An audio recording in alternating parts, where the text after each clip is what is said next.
The Senate on Tuesday passed a long-delayed $95 billion package with wide bipartisan support after both sides of Capitol Hill have struggled for months to send aid to Ukraine, Israel, and Taiwan. The final vote was 79-18. 15 Republicans voted with 3 Democrats against the bill. 48 Democrats and 31 Republicans voted for the bill. The legislation next goes to President Joe Biden to sign it into law, who said he would sign the package Wednesday. Its passage is a significant victory for the U.S. president, congressional Democrats, and Senate GOP leader Mitch McConnell, who long pushed to send aid to Ukraine even as the right wing of his party increasingly soured on support for Kyiv. Just ahead of the final passage, Senate Majority Leader Chuck Schumer began his brief remarks with finally.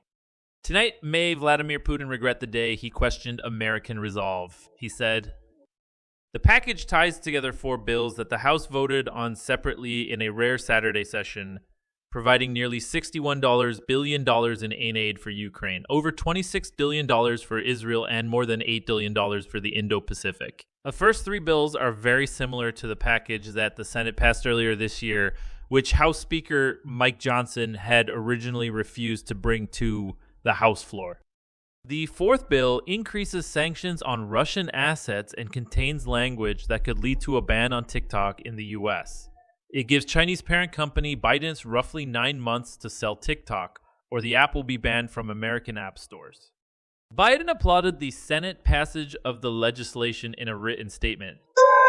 "I will sign this bill into law and address the American people as soon as it reaches my desk tomorrow so we can begin sending weapons and equipment to Ukraine this week," Biden said. "The need is urgent. For Ukraine, facing unrelenting bombardment from Russia. For Israel, which just faced unprecedented attacks from Iran. For refugees and those impacted by conflicts and natural disasters around the world, including in Gaza, Sudan, and Haiti. And for our partners seeking security and stability in the Indo-Pacific." The president also thanked Schumer, McConnell, and the bipartisan group of lawmakers who voted for the bill. "This critical legislation will make our nation and world more secure as we support our friends who are defending themselves against terrorists like Hamas and tyrants like Putin," Biden said. Those took up the legislation after Johnson bucked conservatives in his party who opposed sending aid to Ukraine and threatened to oust him over his handling of the issue. In the end, the legislation was sent out of the House by a broad bipartisan margin.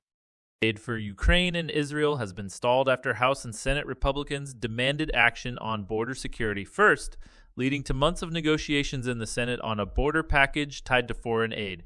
However, former President Donald Trump led the opposition to the final deal, and Republicans ultimately discarded it.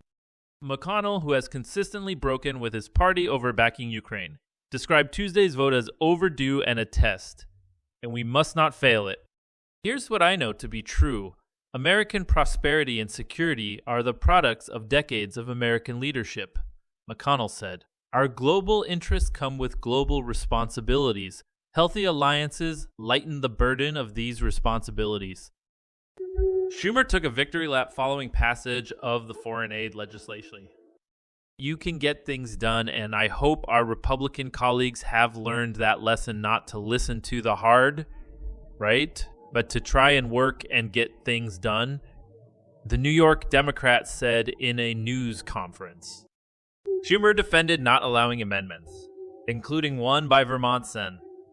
Bernie Sanders, to be voted on, saying we had to get this bill done as quickly as possible. In the same vein, Schumer defended the addition of legislation targeting TikTok. Speaker Johnson put it in the bill, in the big supplemental bill, and we had to get the supplemental bill passed as quickly as possible, he said. He also said he left a message for the Ukrainian president following the vote. "I left a message for President Zelensky tonight. He had called me the other day and said, okay, we got it done. Now go win the fight." Schumer said, when pressed on how long the funding to Ukraine would last and when he believes they will have to come back for more, Schumer said, "It's a very full package," as he left the room. Ukrainian President Volodymyr Zelensky praised the Senate's passage of the foreign aid package. "I am grateful to the United States Senate for approving vital aid to Ukraine today," he said in a post on X on Tuesday. The legislation underscores the U.S.'s support for Ukraine. Zelensky said, adding that the aid will bolster the country's defense and military capabilities on the battlefield. This vote reinforces America's role as a beacon of democracy and the leader of the free world. He said, Ukraine's long-range capabilities, artillery and air defense are critical tools for restoring just peace sooner.